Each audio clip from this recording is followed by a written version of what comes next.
दोस्तों स्टडी 91 के online platform में आप सभी का बहुत बहुत स्वागत है। दोस्तों आज आप सभी के समक्ष फिर से एक शानदार टॉपिक को लेकर हाजिर हूं। दोस्तों एक टॉपिक का हिंदी में 30 टॉपिक को एक एक वीडियो में कवर किया जा रहा है। जी हाँ दोस्तों, हिंदी में से देखेंगे तो दोस्तों 30 इंपॉर्टेंट चैप्टर हैं और मैं कहता हूं कि हर चैप्टर को हर दिन रिवाइज करते हैं। ठीक है, एक शानदार सा कॉन्सेप्ट लेकर आए, उस कॉन्सेप्ट पर आपको जो वीडियोज दिया जा रहा है ना, इससे क्या होगा कि हर एक चैप्टर पर आपकी नजर बन पाएगी। ठीक है, तो आइए देखते हैं ये सारे चैप्टर, जितने चैप्टर आपके दिमाग में है सारे चैप्टर यहाँ पे लिखे हुए हैं। तो 30 चैप्टर, 30 सवाल और एक वीडियो। ठीक है, इससे क्या होगा, आपकी तैयारी बहुत अच्छी हो पाएगी। कोई भी ऐसा चैप्टर नहीं होगा जहां पर हम क्वेश्चन न दें आपको, जहां से आपकी तैयारी कम हो सके। ठीक है, तो आइए देखते हैं। इस सीरीज से जुड़े रहेंगे तो बेशक आपको बहुत फायदा मिलेगा। देखिए स्टडी 91 के प्लेटफॉर्म से कई सारे विषय के लिए फाउंडेशन कोर्स भी लॉन्च किया गया है।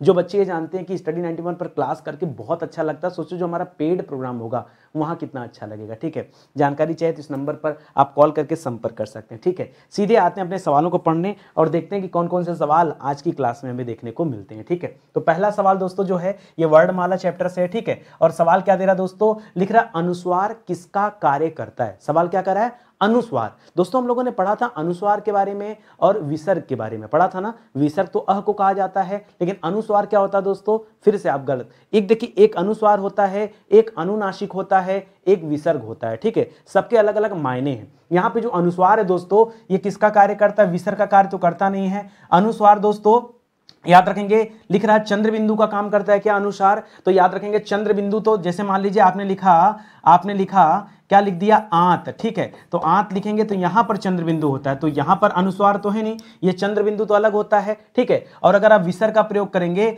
जैसे लिख दिया आपने प्रातः काल। ठीक है, तो प्रातः काल, तो यहां पर जो प्रातः में अह लग दिख रहा है, यही आपका विसर्ग है, लेकिन विसर्ग भी आपका जवाब नहीं है। ये अनुस्वार क्या करता है दोस्तों, ये पंचम वर्ड का कार्य करता है। जो पांचवा वर्ड होता है ना, जो नाक से आवाज निकलती है, जैसे हमने कहा अंग, हमने क्या कहा दोस्तों, हमने कहा अंग। ठीक है, तो यहां पर जो बिंदी लगती है ना, ये दोस्तों अनुस्वार का काम करता है, और स्वर भी आपका गलत जवाब हो जाएगा। तो जो सही उत्तर है क्या हो जाएगा, ऑप्शन नंबर 3। ये परीक्षा में ऐसे ही सवाल आते हैं। ठीक है, अगला सवाल देखिए, अगला सवाल दोस्तों पत्र लेखन से संबंधित सवाल है। देखिए क्या कहता है, लिख रहा कार्यालय आदेश, सोच समझ के जवाब दीजिएगा। कार्यालय आदेश में अधिकारी का हस्ताक्षर किस तरफ होता है। चलो मैं कह रहा हूं, मान लो आपको नहीं पता है। ठीक है, एक कार्यालय आदेश इस तरह का क्या होता है दोस्तों, एक कार्यालय आदेश मैंने बना लिया, ऑर्डर। ठीक है, ऑफिशियल ऑर्डर। यहां पे अगर कोई भी मैसेज लिखा हुआ दोस्तों, याद रखेगा मैसेज के बाद सिग्नेचर कहां होता है, सिग्नेचर यहीं पे होता है ना। तो ये कौन सा साइड है दोस्तों, ये दाहिना साइड है। नीचे की ओर दाहिने साइड में क्या होता है दोस्तों, हस्ताक्षर होता है, बाएं साइड में नहीं। ऊपर की तरफ आपने कभी हस्ताक्षर देखा है, जो किसी डॉक्यूमेंट में ऊपर की तरफ हस्ताक्षर हो, ऐसा भी देखा है क्या, नहीं। ऊपर की तरफ हस्ताक्षर होता है, जब भी हस्ताक्षर होता है नीचे की तरफ दाहिने तरफ होता है। याद रखेंगे, कार्यालय आदेश में किसी भी अधिकारी के जो हस्ताक्षर होते हैं वो हमेशा नीचे की तरफ दाहिने की ओर होते हैं, ये याद रखेंगे। ठीक है, अगला सवाल देखिए। अगला सवाल दोस्तों संधि विच्छेद से संबंधित सवाल। क्या गजब का चैप्टर है, दिल खुश हो जाता है इसका नाम सुनकर, है कि नहीं। आइए देखते हैं, लिख रहा निम्नलिखित शब्दों में से स्वर संधि का पहचान करना। देखिए स्वर संधि तो तभी पहचान पाओगे जब आपको संधि विच्छेद करना आएगा। मैं एक एक चीजें आपको बताता हूं। ठीक है, जैसे यहां पहला लिखा दोस्तों पुस्तकालय, तो पुस्तकालय का संधि विच्छेद क्या हो जाएगा दोस्तों, तो हो जाएगा पुस्तक धन आलय। क्या हो जाएगा, पुस्तक धन आलय। और यहां पर क्या हो जाएगा दोस्तों, ये दीर्घ स्वर संधि है, मतलब ये तो पहला ही उत्तर क्या हो जाएगा हमारा, सही हो जाएगा। ठीक है, अच्छा हो गया। लेकिन चलो हम दूसरा वाला भी देते हैं, दिख रहा है सद गति। ठीक है, तो क्या करेंगे दोस्तों, सद धन गति। ठीक है, सद धन गति, या फिर कई बार दोस्तों सत धन गति होता है। ठीक है, यहां पर सत भी हो सकता है, दोनों हो सकते हैं, ये भी हो सकता है, ये भी हो सकता है। तो ये कहां पर आता है दोस्तों, ये होता है व्यंजन संधि में। ठीक है, तो व्यंजन पूछा नहीं था। दिग्दर्शन में क्या हो जाता है दोस्तों, याद रखेगा, हो जाता है दिक् धन दर्शन। क्या हो जाता है, दिक् धन दर्शन। यहां भी कौन सी संधि हो जाती है दोस्तों, ये व्यंजन संधि हो जाता है, ये भी जवाब नहीं होगा। और जो उज्ज्वल है दोस्तों, ये भी गलत लिखा हुआ, क्यों, क्योंकि दोस्तों यहां पर हो जाता है उत धन ज्वल। क्या हो जाता है, उत धन ज्वल। और यहां भी क्या हो जाता है, व्यंजन संधि। हमसे पूछा क्या था दोस्तों, हमसे पूछा था स्वर संधि कहां पर। ठीक है, तो स्वर संधि में दीर्घ स्वर संधि का एग्जांपल है, याद रखेंगे पुस्तकालय, यानी पहला वाला ऑप्शन क्या हो जाएगा, सही जवाब हो जाएगा। आई बात समझ में। अगला चैप्टर देखिए, ये तो हो गया संधि विच्छेद का सवाल। अगला चैप्टर दोस्तों समास विग्रह का है। समास विग्रह से सवाल क्या दे रहा है, लिख रहा आमरण में कौन सा समास है। ठीक है, देखिए मैंने आपको बताया था आमरण में जो शब्द है दोस्तों, ये हो जाएगा, आप यहां विच्छेद करेंगे तो आ जाएगा आधन मरण। ठीक है, यानी मरने तक। आमरण मतलब क्या होता है दोस्तों, आमरण का मतलब होता है मरने तक। ठीक है, आमरण अनशन, यानी जब तक मर न जाए तब तक हम अनशन करेंगे, आमरण अनशन, ठीक है, तो मरने तक। तो यहाँ जो आ है दोस्तों ये अव्यय का कार्य कर रहा है, इसलिए यहाँ पर क्या हो जाएगा, ये अव्ययी भाव समास हो जाएगा। बहुत आराम से चीजों को पढ़ते चलिए। देखिए तत्पुरुष तो हो नहीं सकता, द्वंद्व भी नहीं हो सकता क्योंकि जहां दोनों पद प्रधान होते हैं वहां द्वंद्व होता है, द्विगु भी नहीं हो सकता क्योंकि पहला पद संख्यावाची नहीं दिख रहा है। ऐसे में क्या हो जाएगा, आमरण में एक ही जवाब सही होगा, वो है अव्ययी भाव समास। ठीक है, चलिए आगे बढ़ते हैं, अगला चैप्टर देखते हैं। अगला चैप्टर दोस्तों उपसर्ग का, लिख रहा प्रत्येक में उपसर्ग कौन सा है दोस्तों, आपको पता उपसर्ग हमेशा शब्द के आरंभ में लगता है, शब्द के प्रारंभ में क्या लगता है दोस्तों, हमेशा उपसर्ग लगता है। जैसे यहां पर प्रत्येक दिया है, क्या दिया है शब्द, प्रत्येक अगर शब्द दिया है तो इसका जब संधि विच्छेद करेंगे तो क्या मिलेगा, प्रतिधन एक मिलेगा, क्या मिलेगा, प्रतिधन। और ये जो प्रति है दोस्तों, यही प्रति क्या है दोस्तों, यही प्रति उपसर्ग है। ठीक है, क्या है, ये उपसर्ग का काम कर रहा है, यानी प्रति उपसर्ग हो जाएगा यहाँ पर, ऑप्शन नंबर 2 बिल्कुल सही जवाब हो जाएगा। इसी तरह से प्रत्यय दे रहा है, आपको पता दोस्तों प्रत्यय कहां लगता है, प्रत्यय हमेशा शब्द के अंत में लगता है। कहां लगता है दोस्तों, शब्द के अंत में प्रत्यय लगता है। जैसे लिख दिया दोस्तों वैज्ञानिक, क्या लिख दिया, वैज्ञानिक, ठीक है, वैज्ञानिक, तो इसमें क्या प्रत्यय निकल कर आ जाएगा, तो विज्ञान धन इक बराबर क्या हो जाता है, वैज्ञानिक हो जाएगा, तो यहाँ इक प्रत्यय आ जाएगा। और बड़ा ई इसलिए नहीं होगा क्योंकि मात्रा देखिए यहाँ छोटी ई की है ना, तो अपना दिमाग क्यों लगाना कि बड़ा ई कर दें, बड़ा ई मत करेगा, वैज्ञानिक हो जाएगा। इस तरह से विज्ञान धन इक बराबर क्या हो जाएगा, वैज्ञानिक हो जाएगा। ऑप्शन नंबर 2 बिल्कुल सही जवाब हो जाएगा इस सवाल का। चलिए अगले चैप्टर पर आते हैं। ऐसे ही दोस्तों 30 चैप्टर पढ़ेंगे हम लोग, ठीक है, हर एक चैप्टर से एक एक सवाल लेकर आया हूं और जबरदस्त सवाल। ठीक है, कुछ दिन पहले दोस्तों मैंने देखा कमेंट कुछ बच्चों का था कि सर एक चैप्टर से 2 सवाल कराइए और 15 चैप्टर ही कराए। ठीक है, आपका कहना बिल्कुल सही, लेकिन अब इस तरह की सीरीज स्टार्ट हुई तो कम से कम 25-30 पार्ट इसका पढ़ लीजिए। उसके बाद हम लोग क्या करेंगे, एक एक चैप्टर से 2-2 सवाल कर देंगे, है कि नहीं। आप जैसा चाहो वैसा मैं दूंगा, लेकिन फिलहाल अभी के लिए मुझे लगता है कि हर चैप्टर पे एक बार रिवीजन हो जाए तो मजा आ जाएगा ना। चलिए आगे बढ़ते हैं। लिख रहा दोस्तों तत्सम, तत्सम क्या होता है दोस्तों, याद रखिएगा, जो शब्द संस्कृत से हिंदी में आ गए हो। ठीक है, जो शब्द संस्कृत से कहां आ गए हो दोस्तों, हिंदी भाषा में आ गए हो, यो क्या कहलाता है दोस्तों, वो तत्सम कहलाता है। ठीक है, और जिसका रूप परिवर्तित हो गया उसे तद्भव कहते हैं। ठीक है, तो लिख रहा दोस्तों पांव का तत्सम क्या होगा, तो पांव का क्या हो जाता है दोस्तों, पाद हो जाता है। ज्यादा लोग दोस्तों यहां पादु कर देते हैं, पैर कर लेते हैं, पद कर लेते हैं, गलत हो जाएगा। पांव का क्या हो जाता है, पाद हो जाता है। हाथ का हस्त हो जाता है, कान का कर्ण हो जाता है, नाक का नक्र हो जाता है, भौं का भ्रू हो जाता है, आंख का अक्षी हो जाता है। ये सब पता ना आपको, कमर का कटी हो जाता है। ये सब याद रखिए, नहीं याद है तो कुहनी का क्या होता है बताइए। अगर मैं आपसे पूछूं कि कुहनी का तत्सम क्या होता है, कुहनी का दोस्तों कफोड़ी होता है। क्या होता है, कोहनी का कप। जो आपको नहीं आता बताऊं क्या क्या नहीं आता, आपको नाक का नहीं आता। ठीक है, नाक का नक्र होता है, क्या होता है दोस्तों, नक्र। आपको भौं का नहीं पता, भौं का क्या होता है दोस्तों, भौं का हो जाता है यहां पर भ्रू, क्या हो जाता है, भ्रू। ये सारा नया नया है, इसको याद करके रखें। ठीक है, ऐसे तो चलिए पांव का पाद हो जाता, सही है। अगला देखिए तद्भव, तो जहां पर रूप परिवर्तित हो गए उसे तद्भव कहते हैं। तद्भव शब्द कौन सा दोस्तों, देखिए जहां छत्री वाला छ आता है, ये सब क्या होते हैं दोस्तों, ये तो तत्सम में होते हैं, हम बचपन से पढ़ते हैं। ठीक है, पतन भी हो जाएगा यहाँ पर। पत्ता दोस्तों याद रखेगा, पत्ता क्या शब्द है दोस्तों, पत्ता जो शब्द है तद्भव शब्द है। ठीक है, और पत्ता का तत्सम क्या होगा, मन में तो आ ही गया होगा कि सर अगर ये तद्भव है तो इसका तत्सम क्या है, तो पत्ता का तत्सम हो जाता है दोस्तों पत्र। क्या हो जाता है, पत्र हो जाएगा, तब जाके आपका जवाब सही होगा। इसलिए इस सवाल का सही उत्तर क्या है, ऑप्शन नंबर 4 बिल्कुल सही जवाब है। ठीक है, चलिए आइए अगले चैप्टर में आते हैं। लिख रहा विलोम शब्द, आय हाय बड़ा मजा आने वाला विलोम शब्द में। ठीक है, पढ़िए विलोम शब्द में क्या दिया है, कह रहा है युग्म, जो अशुद्ध युग्म है वो पहचान करिए। ठीक है, विलोम शब्द में क्या चुनना दोस्तों, जो अशुद्ध है, जो गलत है। ठीक है, कर्कश, लोग कहते हैं ना बड़ी कर्कश वाणी है तुम्हारी, तो कर्कश का उल्टा हो जाता है मधुर, यानी मीठी वाणी। ठीक है, जैसे कौवा कर्कश बोलता है और कोयल मधुर बोलती है। ठीक है, तो ये तो बिल्कुल सही है। ऐश्वर्य का अनैश्वर्य हो जाता है, रिजु का वक्र हो जाता है। रिजु माने सीधी रेखा, रिजु माने क्या होता है, रिजु का तात्पर्य क्या होता है दोस्तों, सीधा होता है। ठीक है, और वक्र का तात्पर्य क्या होता है दोस्तों, टेढ़ा होता है। बिल्कुल सही लिखा हुआ है, लेकिन ऐहिक का लौकिक नहीं होता। ठीक है, देखिए ऐहिक का अगर अर्थ आपको जानना हो ना, तो ऐहिक का अर्थ ही लौकिक होता है। ठीक है, तो इसने क्या किया दोस्तों, इसने इसका नाम ही दे दिया, एक तरह से पर्यायवाची है। ठीक है, यहां लौकिक नहीं होगा, यहां क्या होना चाहिए, यहां होना चाहिए पारलौकिक। क्या होना चाहिए दोस्तों, पारलौकिक होना चाहिए। क्या होना चाहिए? पारलौकिक। या फिर लौकिक का उल्टा क्या हो सकता है? अलौकिक भी हो सकता है। क्या हो सकता है? अलौकिक। ये भी कर देता तो भी सही हो जाता। तो इन दोनों में से कोई भी एक रहता तब जाके जवाब सही होता। इसलिए दोस्तों ये वाला युग्म क्या हो जाएगा? गलत हो जाएगा। मेरी बात आ रही समझ में अच्छे से? कहीं कोई कंफ्यूजन, कहीं कोई डाउट नहीं है ना? हर चैप्टर पर हमें ध्यान देना है और पूरे मन से। ऐसा नहीं कि केवल संधि, समास, रस, छंद, अलंकार ही हमारे लिए इंपॉर्टेंट है, हर एक चैप्टर इंपॉर्टेंट, इसलिए हर एक चैप्टर पर आपको क्लास दिया जा रहा है। आइए पर्यायवाची शब्द की बात करते हैं। लिख रहा है कौन सा शब्द अनिक का पर्यायवाची है? अनिक का पर्यायवाची क्या क्या दोस्तों? आइए मैं बता देता हूं। अनिक का पर्यायवाची अनि भी होता है। अनिक का पर्यायवाची अनिकिनी भी होता है। क्या होता है दोस्तों? अनिकिनी भी होता है। अनिक का पर्यायवाची दोस्तों चमू भी होता है। अनिक का पर्यायवाची दोस्तों सेना भी होता है। क्या होता है? सेना। सुनते जाइए पहले। अनिक का पर्यायवाची दोस्तों वाहिनी भी होता है। अनिक का पर्यायवाची दोस्तों लश्कर भी होता है। ठीक है, ये सब किसके पर्यायवाची हैं? अनिक के। तो यहां उत्तर क्या हो जाएगा दोस्तों? ऑप्शन नंबर 2 हो जाएगा। बाकी तो आपको परेशान करने के लिए दे रहा है। हाँ, अर्जुन का पूछता तो पार्थ हो सकता था, धनंजय हो सकता था, ठीक है, अर्जुन हो सकता था, कौंतेय हो सकता था, ठीक है, ये सब हो सकता था। इसके अलावा दोस्तों अग्नि का पूछता तो पावक हो सकता था, अनल हो सकता था, हुतासन हो सकता था, ज्वाला हो सकता था,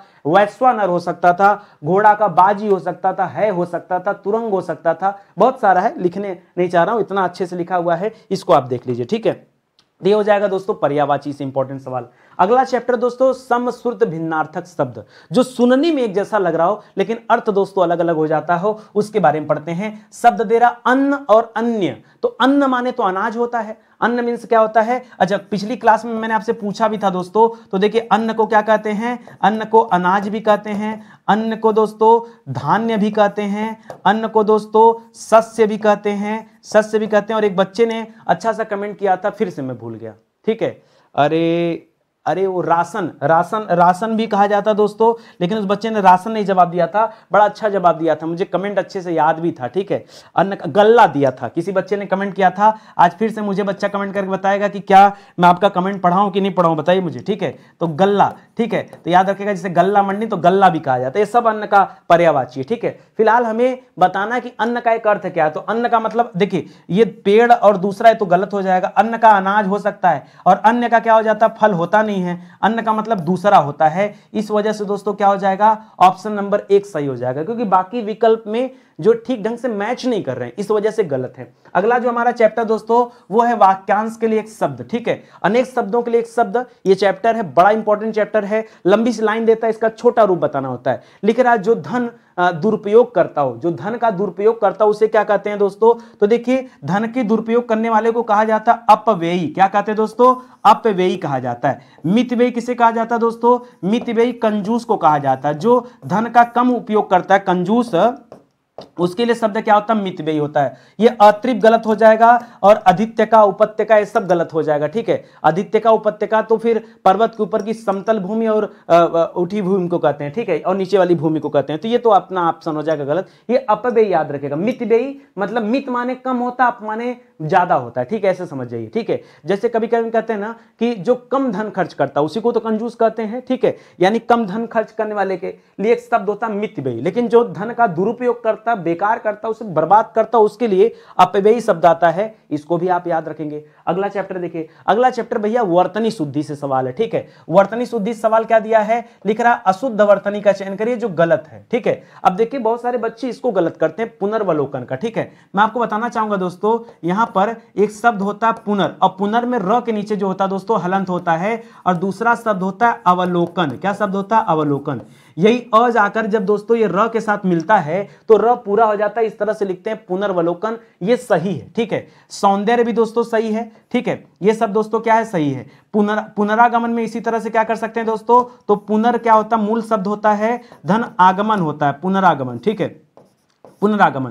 तो ये देखिए र के साथ जाकर आ मिल जाता है तो ये र की जगह रा हो जाता है। ठीक है, रा हो जाता है, इस तरह से हो जाएगा। जो गलत है दोस्तों वो क्या दिया? अभ्यारण्य। अभ्यारण्य क्या दोस्तों? अभ्यारण्य जो शब्द है दोस्तों ये अशुद्ध है। अब इसका शुद्ध क्या होगा जरा वो पता करते हैं हम लोग। ठीक है, तो देखिए इसका शुद्ध होता है अभयारण्य। क्या होता है? भ पूरा रहेगा, अभयारण्य, ठीक है। अलग बात है किताबों में क्या लिखा है, ठीक है, लेकिन अगर हम हिंदी पढ़ रहे हैं तो हम तो भैया शुद्ध की बात करेंगे, शुद्ध यही है, ये वाला दोस्तों अशुद्ध है, इसको ध्यान में रखिएगा, ठीक है। अगला चैप्टर हमारा है वाक्य शुद्धि, ठीक है, वाक्य शुद्धि, फटाफट रिवाइज करते चलिए, ठीक है। लिख रहा है निम्नलिखित में से अशुद्ध वाक्य को छाटिए, जो गलत है उसकी पहचान करिए। लिख रहा है कृष्ण जी के अनेकों नाम है। देखिए अनेक अपने आप में बहुवचन होता है, तो अनेक का अनेकों करने की जरूरत नहीं थी, यही आपका क्या हो गया, अशुद्ध हो गया। पुस्तक बहुत ही उपयोगी होती है, सही है। बैल और बकरी घास चरते हैं, बिल्कुल सही है। मैं अभ्यास कर रहा हूं, ये भी सही है। तो जो गलत हो क्या दोस्तों, अनेक का बहुवचन नहीं होता। क्यों दोस्तों, अनेक स्वयं में बहुवचन है, ठीक है।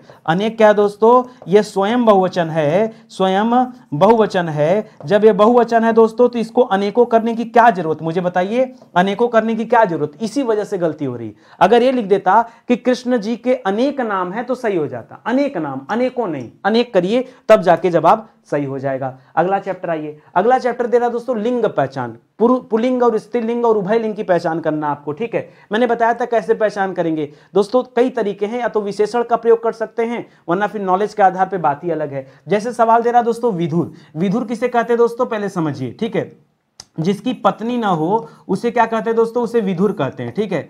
जिसकी पत्नी न हो, ठीक है। न हो का तात्पर्य क्या दोस्तों, न हो का तात्पर्य दोस्तों जिसकी पत्नी का देहांत हो गया हो, ठीक है, देहांत हो गया हो। बहुत सारे बच्चे भी ऐसे होंगे जिनका विवाह नहीं हुआ होगा तो उनकी भी पत्नी नहीं होगी, तो क्या उन्हें विधुर कहा जाएगा, नहीं। जिसकी पत्नी का देहांत यानी निधन हो गया रहता है, उसके परिप्रेक्ष्य में हम क्या कहते हैं, उसे विधुर कहते हैं, ठीक है। विधवा किसे कहते हैं दोस्तों, ऐसी स्त्री जिसके पति का देहांत हो गया उसे विधवा कहते हैं। तो विधुर का अपोजिट क्या हो जाता है, विधवा हो जाता है। ये विधुरी, विधुराइन, विधुरनी, ये सब अनायास का ऑप्शन है, आप भी जानते हैं। कुछ सवाल मैंने आसान भी रखे हैं। आसान क्या, मैं वही सवाल आपको करा रहा हूं जो वाकई परीक्षा में पूछे गए, ठीक है, वैसे ही सवाल करा रहा हूं। आगे देखिए, वचन से संबंधित पहचान करना आपको, लिंग वचन कारक चैप्टर पढ़ा ही होगा, ठीक है। तो वचन में एक वचन और बहुवचन बताना है आपको, ठीक है। जैसे लिखा दोस्तों, शब्द लिखा खूंटी, जब खूंटी का बहुवचन करेंगे तो याद रखेगा क्या हो जाता है दोस्तों, खूंटी। एक चीज ध्यान दीजिएगा, खूंटी में बड़ी की मात्रा है, लेकिन जब इसका बहुवचन बनाना हो तब मैंने आपको सिखाया है कि मात्रा बदल जाएगी,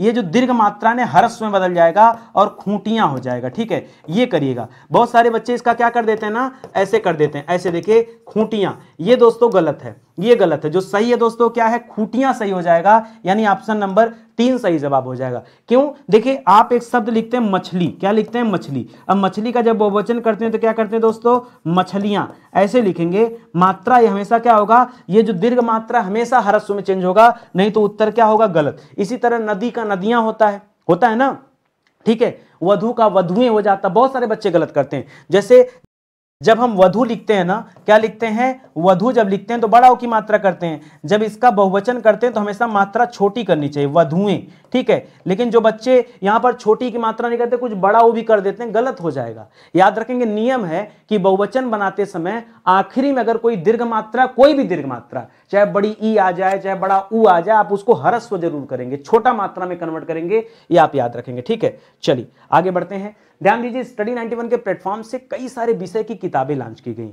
हर किताब अपने आप में एंटीक है, हर किताब का जो पैटर्न है वो अलग अलग पैटर्न है। आप विश्वास कीजिए, आप कोई भी किताब इसमें से परचेज करेंगे ना, हर एक किताब अपने आप में जबरदस्त होगी। आप कहते हैं सर आप पढ़ाते कहां से हैं, तो आप दोस्तों अलग अलग एग्जाम के लिए जो हिंदी की किताब मैंने बना रखी है आप उसको भी ले सकते हैं। प्लेटफॉर्म पर आइए, स्टडी 91 के एप्लीकेशन पर, वेबसाइट पर, वहां आके आप चेक कर सकते हैं, ठीक है। ये हमारा हेल्पलाइन नंबर है, कॉल करके संपर्क कर सकते हैं, ठीक है। तो आइए परचेज कीजिए, जबरदस्त किताबें हैं। आप भी तैयारी कर ही रहे होंगे, किसी न किसी किताब को फॉलो कर रहे होंगे, तो क्यों ना एक बार स्टडी 91 की किताबें लेकर देखी जाए, ठीक है। आइए आगे बढ़ते हैं। कारक से संबंधित सवाल देखिए, कारक से संबंधित सवाल लिख रहा, बच्चे बस से पाठशाला जा रहे हैं। यहां पर जो से लिखा दोस्तों, याद रखिए जब से का सवाल आता दोस्तों तो से दो बातें आती, ठीक है। या तो से माध्यम के रूप में प्रयोग किया जाता है, या तो से अलगाव के रूप में प्रयोग किया जाता है, ठीक है। जैसे माध्यम कब दोस्तों, जैसे मैं कह दूं मैं कलम से लिखता हूं, आप मोबाइल से पढ़ते हैं, तो यहां मोबाइल माध्यम है पढ़ने का, लिखने का माध्यम कलम है। उसी तरह बच्चे बस से पाठशाला जाते हैं,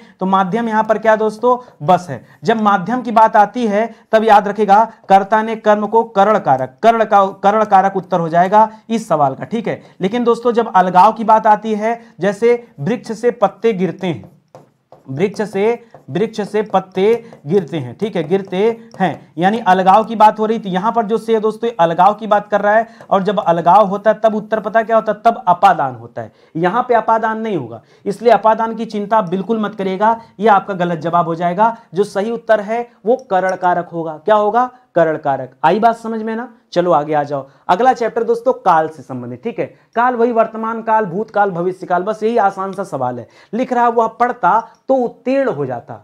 यदि वह या तो आगे शब्द लगा सकता था, यदि और नहीं भी लगाया तो वह पढ़ता तो उत्तीर्ण हो जाता। दोस्तों अब देखिए यहां पर आप जाहिर सी बात है उत्तीर्ण होना ये किस पर डिपेंड करता है? उसके पढ़ने पर।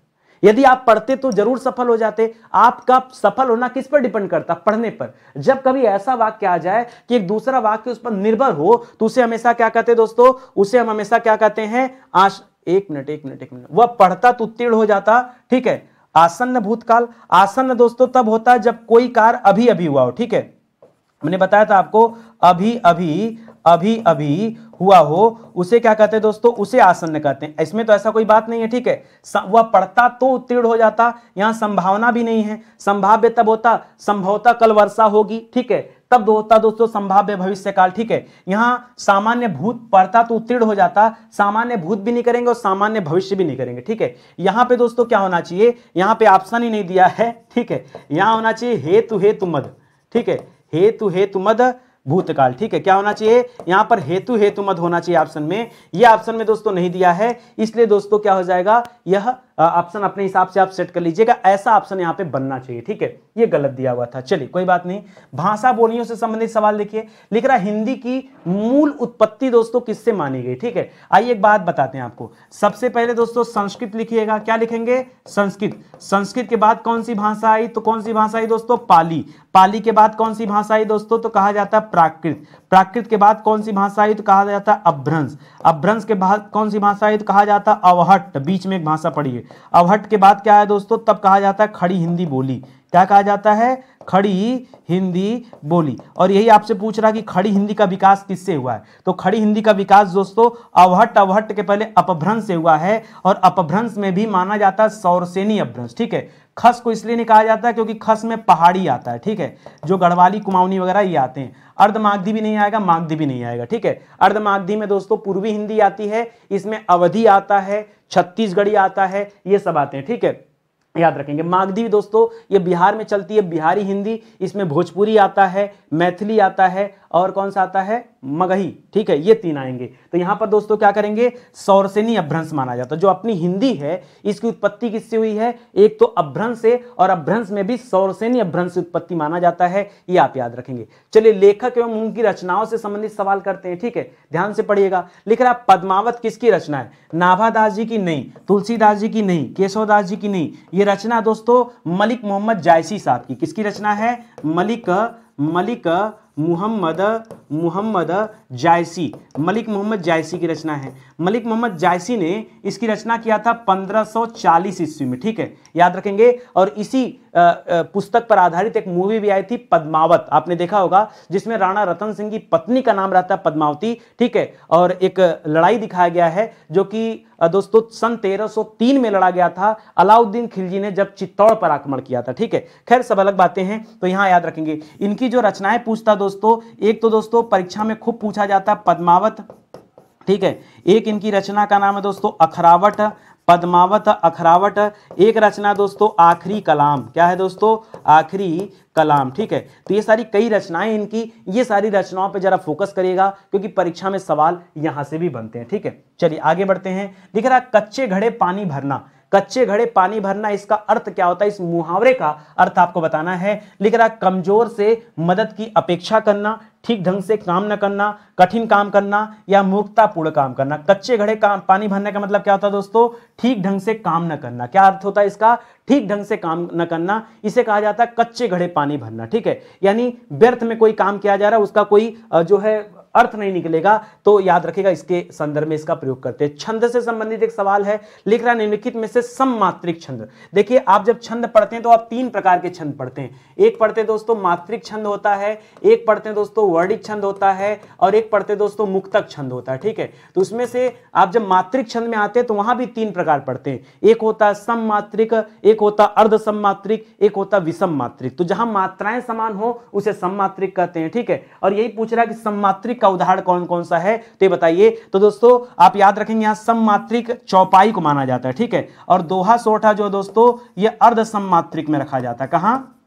यह अर्ध सममात्रिक का उदाहरण है। एक बात और याद रखेगा, दोहा सोठा जो है एक दूसरे के उल्टा होता है। ठीक है, उल्टा यानी विपरीत होता है एक दूसरे के। ठीक है, विपरीत किस मामले में दोस्तों? तो मात्रा के मामले में। ठीक है, तो 13-11 मात्राएं होती हैं और 11-13 मात्राएं इस तरह से। तो यहां चौपाई करेगा, ये सभी हर जगह सही नहीं होता। चौपाई में याद रखेगा 16-16 मात्राएं होती, दोनों पदों में समान मात्राएं होती हैं। सॉरी 4 पद होते हैं। चौपाई में कितने पद होते हैं? 4 पद होते हैं, और चारों पदों में दोस्तों क्या होती है? समान मात्राएं होती हैं। इसलिए हम इसे सममात्रिक छंद के अंतर्गत रखते हैं, और यहां पर क्या हो जाएगा? ऑप्शन नंबर 3 बिल्कुल सही जवाब हो जाएगा। आगे बढ़िए, निम्न में से संज्ञा शब्द कौन सा दोस्तों वो बताइए। मैंने कहा आपसे ना कि हर चैप्टर पे हम लोग बातचीत करेंगे और बिना किसी मजाक के। ठीक है, आपके समय का बिल्कुल हमें ध्यान रखना है, इधर उधर की कोई बातें नहीं। कई बार आप देखते होंगे लोग लाइव पढ़ाते हैं ना, इतने ही सवाल पढ़ाने में घंटे भर लगाते हैं, घंटे भर। वो भी दोस्तों इतना अच्छे से व्याख्या नहीं देंगे। हम कह रहे हैं जरूरत क्या है? अगर आप अपने प्रति ईमानदार रहें तो क्या फर्क पड़ता है कि क्लास लाइव चल रही है या क्लास रिकॉर्डेड चल रही? कोई मतलब है इस बात का? यार आप हमेशा अपना फायदा देखिए। आप देखिए ना मेरा फायदा कैसे हो सकता है? क्या इस वीडियो को देखने से आपको फायदा नहीं मिल रहा है? एक एक चैप्टर पर फायदा मिल रहा होगा दोस्तों। सबसे बड़ी बात है कि आप किताब खोल के रोज 30 चैप्टर नहीं पढ़ सकते। पढ़ सकते हैं, है इतना समय? नहीं है। आप जानते हैं इंपॉर्टेंट है फिर भी नहीं पढ़ सकते, तो क्यों ना स्टडी 91 की आधे घंटे की क्लास देख ली जाए। क्यों? क्योंकि सर इधर उधर की कोई बातें नहीं करते, सिर्फ टॉपिक पर बात करते हैं, मुद्दे पर बात करते हैं। उनका फोकस हमेशा समझाने पर होता है। इससे बेहतर क्या चाहिए? ये आप अपने प्रति ईमानदार रहिए ना, फिर कोई टेंशन नहीं है। ठीक है, आगे देखिए, एक लाइक भी कर दीजिए भैया, हाथ जोड़कर निवेदन है। कभी लगे आपको कि नितिन सर हमारे लिए इतना मेहनत कर रहे हैं, तो दोस्तों एक लाइक तो बनता है ना। या जितने बस वीडियो व्यूज आ रहे हैं इतना काफी है, या चैनल जितने पर इतना काफी है। अरे आपका अपना चैनल है, हम तो कभी एडवर्टीजमेंट भी नहीं करते दोस्तों, ये सोचकर कि नहीं माउथ पब्लिसिटी से हम यहाँ तक आए हैं। लोगों ने एक दूसरे को बताया स्टडी 91 के बारे में, तब जाके हम यहाँ तक पहुंचे, और आगे भी हम इसी तरह से चलना चाहते हैं। हम किसी हो हल्ला की जिंदगी को नहीं पसंद करते हैं। बड़ी शांतिपूर्ण हमारी जिंदगी रही है, ना कोई बहुत ज्यादा चाहत है हमें, तो सिस्टमेटिक तरीके से चलना पसंद है। लेकिन बस आपका सहयोग चाहिए। प्लीज लाइक कर दीजिए, कमेंट कर दीजिए। अच्छा लग रहा हो तो, दिल खुश है तो करिए, नहीं तो कोई बात नहीं। ठीक है, आगे बढ़िए। निम्न में से संज्ञा शब्द है। अब दोस्तों हरा, हरा तो दोस्तों कलर के बारे में बता रहा है, ये तो विशेषता हो गया। मोटा पतला ये सब विशेषता हो गया, गहरा भी विशेषता हो गया। यहां सभा याद रखिएगा दोस्तों, सभा जो है ये क्या है दोस्तों? ये समुच्चय बोधक संज्ञा है। क्या है दोस्तों? ये समुच्चय बोधक संज्ञा, जिसे समुदाय बोधक भी कहते हैं, जिससे समूह का बोध होता है। अब समूह का बोध कहां से हो सकता है? जैसे लिखा है सभा, इससे समूह का बोध हो सकता है। जैसे लिखा है कक्षा, इससे समूह का बोध हो सकता है। जैसे लिखा है सेना, इससे समूह का बोध हो सकता है। कहीं से भी जहां समूह का बोध हो, याद रखेंगे समुच्चय बोधक संज्ञा होता है। बाकी तो गलत है, क्योंकि बाकी दोस्तों विशेषण है। ठीक है, ये दोनों क्या है दोस्तों? ये आपका विशेषण है। क्या है? ये आपका विशेषण है। गहरा भी दोस्तों क्या है? यह भी आपका विशेषण है। तो ये आपका जवाब नहीं हो सकता। तो जो जवाब है वो है ऑप्शन नंबर 3। आगे बढ़िए दोस्तों, अगला चैप्टर सर्वनाम से। लिख रहा मुझे किस प्रकार का सर्वनाम है। जब आप सर्वनाम पढ़ेंगे दोस्तों तो इसमें 3 तरह के सर्वनाम पढ़ते हैं। एक पढ़ते हैं दोस्तों उत्तम पुरुष, एक पढ़ते हैं दोस्तों मध्यम पुरुष, और एक पढ़ते हैं अन्य पुरुष। ठीक है, तो जब आप दोस्तों आप उत्तम पुरुष पढ़ेंगे तो उत्तम पुरुष में हमेशा मैं से बनने वाले शब्द होते हैं। जैसे मैं हो गया, जैसे मुझे हो गया, जैसे मेरा हो गया, जैसे मेरी हो गया। ठीक है, इस तरह के शब्द बनते हैं। जब मध्यम पुरुष में आते हैं दोस्तों, तब यहां क्या होता है दोस्तों? तब यहां हम और तुम से शब्द बनते हैं। जैसे हमारा हो गया, तुम्हारा हो गया, हम हो गया, तुम हो गया, इस तरह से। अन्य पुरुष में दोस्तों क्या हो जाता है? याद रखेंगे यह, वह, इस तरह के शब्द बनते हैं। इसका, उसका, यह, वह, इस तरह का। तो यहां जो सही जवाब होगा क्या हो जाएगा?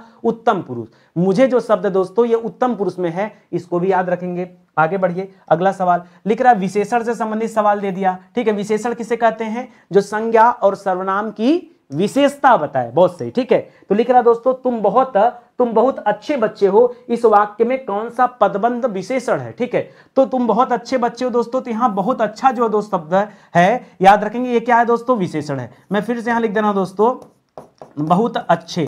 वैसे अगर आप ध्यान से देखेंगे तो यहां पर जो खाली अच्छे शब्द है ना, ये अच्छे शब्द क्या है दोस्तों, ये विशेषण है, ये विशेषता बता रहा है। ठीक है, और ये जो बहुत शब्द है दोस्तों, ये प्रविशेषण है। क्या है दोस्तों, यह प्रविशेषण है। क्यों, प्रविशेषण किसे कहते हैं, जो विशेषण की विशेषता बताए। प्रविशेषण का अर्थ क्या है दोस्तों, याद रखेंगे, जो शब्द विशेषण की विशेषता बताए, जो शब्द विशेषण की विशेषता बताए, उसे क्या कहते हैं दोस्तों, उसे कहते हैं प्रविशेषण। तो क्योंकि अब एक साथ दिया है तो आप अलग अलग तो कर नहीं सकते, तो ऐसे में आपने उत्तर 2 सही कर लिया, लेकिन उत्तर 2 की भी हमने ब्रीफ में व्याख्या कर दिया कि नहीं, इसमें भी आप समझिए ये पूरा का पूरा विशेषण नहीं है, इसमें प्रविशेषण भी है। ठीक है, ये ध्यान देना है। अगला चैप्टर दोस्तों विशेष से। विशेष से क्या होता है, हमेशा याद रखें दोस्तों, जो मूल शब्द होता है वो विशेष से होता है। क्या होता है, मूल शब्द विशेष से होता है, और जो निर्मित शब्द होता है वो विशेषण होता है। ठीक है, तो याद रखेंगे, यहां पे लिखा है जैसे पुस्तकीय लिख दिया ना, तो पुस्तकीय में मूल शब्द क्या हो जाएगा, पुस्तक हो जाएगा। ठीक है, तो ये पुस्तक क्या हो जाता है दोस्तों, अब ये विशेषण है, ये विशेष से है। ठीक है, प्रार्थना बिल्कुल सही है। ठीक है, प्रार्थना दोस्तों ये क्या हो जाएगा, विशेष से हो जाएगा। ठीक है, और इसी तरह से पार्थिव का क्या हो जाता है दोस्तों, पृथ्वी से पार्थिव बनता है। ठीक है, और मानसिक दोस्तों मन से बनता है। ठीक है, तो याद रखेंगे दोस्तों, ये सभी उत्तर नहीं है। यहां प्रार्थना जो शब्द है ये विशेष से शब्द है, विशेष से हमेशा मूल शब्द होता है, ये आप याद रखेंगे। तो प्रार्थना यहां पर क्या है, मूल शब्द हो जाएगा। आगे बढ़िए, क्रिया में दोस्तों हमने पढ़ा था सकर्मक और अकर्मक क्रियाएं। यहां पर दोस्तों अगर आप हंसना की बात करेंगे तो हंसना क्या है दोस्तों, हंसना अकर्मक क्रिया है, अकर्मक क्रिया है। लिखना दोस्तों क्या है, लिखना, दौड़ना, उठना, बहुत सोच समझ के बताइए। अब देखिए, लिखने का कार्य हमेशा किसी न किसी चीज से किया जाएगा, जैसे कि कलम वगैरह से। तो दोस्तों लिखना, पढ़ना, यह सकर्मक में आ जाता है। किसमें आता है, यह सकर्मक में आ जाता है। दौड़ना यह अकर्मक में आ जाता है। उठना बैठना यह भी अकर्मक में आता है। ठीक है, तो याद रखेंगे दोस्तों, ऐसे में आपका उत्तर क्या सही हो गया, याद रखेंगे यहां पर सकर्मक में हो जाएगा। तो याद रखेंगे आप, पढ़ना लिखना ये सब क्या होता है दोस्तों, ये सकर्मक में होते हैं। अगला चैप्टर देखिए, अगला चैप्टर दोस्तों क्रिया विशेषण या अव्यय से है। लिख रहा है कि निम्नलिखित में से अव्यय कौन है, ये बताइए। प्राचीन, मोटा, गरीब और क्या दोस्तों, ये समुच्चय बोधक है। क्या है दोस्तों, और क्या है, ये समुच्चय बोधक अव्यय है। समुच्चय बोधक अव्यय जो दो शब्दों को जोड़ने का काम करता है। ठीक है, तो याद रखेगा इसे संयोजक कहते हैं। क्या कहते हैं, संयोजक। जैसे मोहन और सोहन बाजार गए, तो जोड़ने का काम कर रहा है ना, तो याद रखेगा इसीलिए ये समुच्चय बोधक अव्यय में आएगा। बाकी प्राचीन, मोटा और गरीब क्या हो जाएगा दोस्तों, ये प्राचीन तो कालवाचक हो जाएगा, मोटा और गरीब दोस्तों सब विशेषण में आ जाएंगे। तो बाकी का ऑप्शन ये गलत दिया हुआ है। अगला चैप्टर देखिए, रस वाला चैप्टर, बहुत बढ़िया। रस चैप्टर में देखते हैं, लिख रहा है रौद्र रस का जो अस्थाई भाव है वो आपको बताना है। तो रौद्र रस का अस्थाई भाव क्या होता है दोस्तों, क्रोध होता है। ठीक है, विस्मय उत्साह मत करेगा, उत्साह दोस्तों वीर रस में करिएगा। उत्साह कहां होता है, वीर रस में होता है, और विस्मय दोस्तों कहां होता है, याद रखेंगे अद्भुत रस में होता है। ठीक है, अद्भुत रस। ठीक है, तो याद रखिएगा इसी तरह से हो जाएगा। तो ये आपका सही जवाब क्या हो जाएगा, ऑप्शन नंबर 1 हो जाएगा। लिख रहा है तरन तनुजा तट तमाल तरुअर बहुत तेरे। याद रखिएगा जहां पर वर्ण की आवृत्ति हो, क्या हो दोस्तों, वर्ण की आवृत्ति हो, उसे क्या कहते हैं दोस्तों, वर्ण यानी अक्षर की जहां पर आवृत्ति होती है वहां उसको क्या कहते हैं दोस्तों, उसको कहते हैं अनुप्रास अलंकार। क्या कहते हैं, अनुप्रास। ठीक है, तो चंदू के चाचा ने चंदू की चाची को चांदनी रात में चांदी की चम्मच से चटनी चटाई, सब च च च मिल रहा है, ये अनुप्रास अलंकार है। खड़क सिंह के खड़कने से खड़कती हैं खिड़कियां, खिड़कियों के खड़कने से खड़कता है खड़क सिंह। तो याद रखिएगा क्या हो जाएगा, ये सब अनुप्रास अलंकार है। मैं आपको अपने शब्दों में समझा रहा हूं। ठीक है, सवाल ही समाप्त हो जाते, पता ही नहीं चलता है कि कब क्लास शुरू होती है और कब क्लास समाप्त हो जाती है। तो अच्छा लगा पढ़ करके, अच्छा लगेगा तभी मैं कब मानूंगा कि आपको अच्छा लगा। मैं तो तभी मानूंगा ना जब आप वीडियो को लाइक करेंगे, अपना कमेंट देंगे, शेयर करेंगे। ठीक है, तब जाके मैं मानूंगा। और जब तक आप नहीं करेंगे ना, इस बार मैं आपका दिल जीते बिना भी नहीं मानूंगा। जब तक आप नहीं करते, आपका दिल जीत कर ही छोड़ूंगा, ये आप याद रखिएगा। बाकी आपकी मर्जी। और स्टडी 91 के कोर्सेज से जुड़िए, जो हमारी किताबें हैं एक बार उन्हें लेकर देखिए। ये हमारे हैंड रिटन नोट्स हैं दोस्तों, जो पूरी तरह से पढ़ा दिए गए क्लास में, ये हाथ से लिखे हुए नोट्स हैं। बाकी किताबें ऑर्डर करेंगे तो किताब तो बाई पोस्ट आपके घर जाती है। ठीक है, तो सेशन यहीं पे समाप्त होता है। मिलते हैं दोस्तों अगले लेक्चर में, तब तक के लिए बहुत बहुत धन्यवाद आपका। जय हिंद, जय Bharat. Thank you so much.